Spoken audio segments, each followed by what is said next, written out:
তো বন্ধুরা দেখুন তেল গরম করে নিয়েছি এই কুমড়ো ডাল করার জন্য। কুমড়োগুলোকে আগে আমি লবণ হলুদে একটু ভেজে নেব হালকা করে।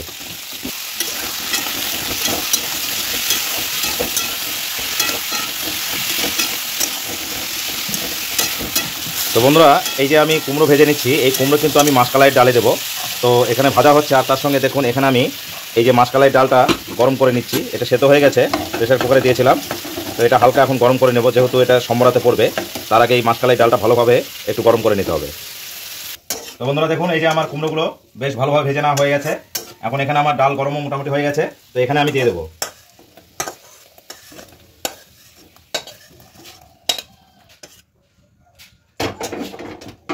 এখন একটু হালকা করে নেড়ে দেবো।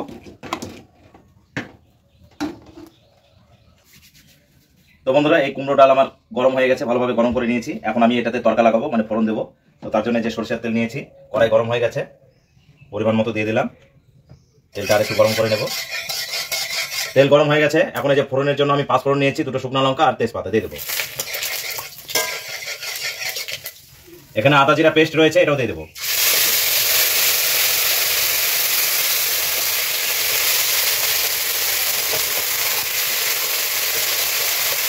তো বন্ধুরা ফোড়ন খুব সুন্দর হয়েছে।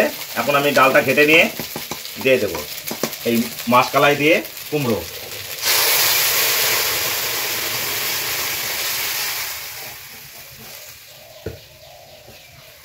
এখন এই ডালটা আমি ভালোভাবে ফুটিয়ে নেব, তাহলেই কিন্তু আমার আজকের এই কুমড়ো ডাল কমপ্লিট হয়ে যাবে। এখন একটু বেশ সময় নিয়ে ডালটাকে ভালোভাবে ফুটিয়ে নিতে হবে।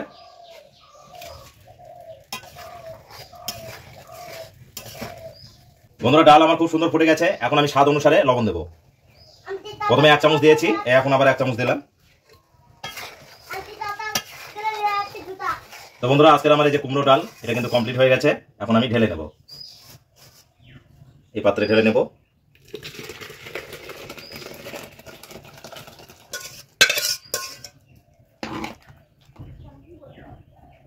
তো বন্ধুরা আজকের আমার এই কুমড়ো ডাল কিন্তু কমপ্লিট মাসকলাই ডাল দিয়ে। এখন আমি টেস্ট করে জানাবো কি কেমন হয়েছে।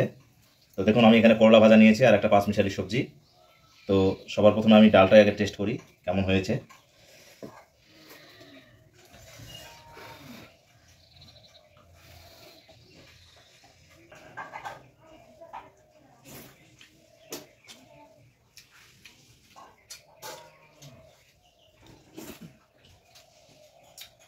কুমড়ো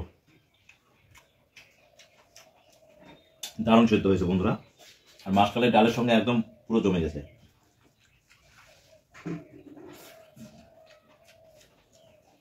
আর সঙ্গে যে করলা ভাজা,